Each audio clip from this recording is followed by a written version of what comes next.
Joe Lycett gave an iconic acceptance speech upon being named one of the winners at the National Comedy Awards. The presenter and comedian, 34, was honored with the Comedy Game Changer Award, which celebrates individuals who have inspired social change through comedy. Joe has been known to campaign for social justice throughout his career, including the time he confronted Shell on greenwashing, set out to tackle the issue of white plastic, and highlighting inequalities faced by the LGBTQ+ community, by asking David Beckham to relinquish his role as a Qatar ambassador.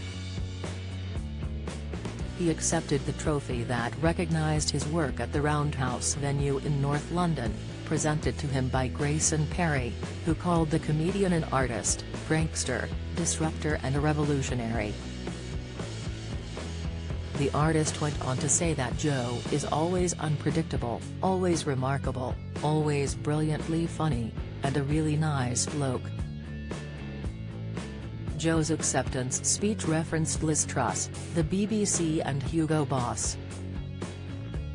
He said, "I'd like to thank Liz Truss, couldn't do it without ya, girl," in reference to his friendship with the former Prime Minister, who he mockingly encouraged to run for Conservative leader a second time.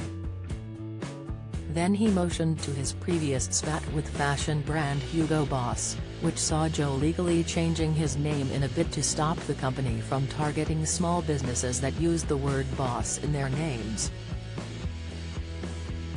He said, "Hugo Boss, I'd like to thank for designing those lovely Nazi uniforms and for their unending appetite to protect their intellectual copyright."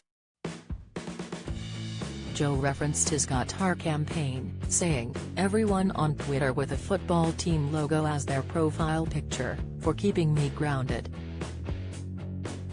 Back to the government, he gave a shout-out to former Secretary of State for Digital, Culture and Media, Nadine Dorries, for everything she's done for culture.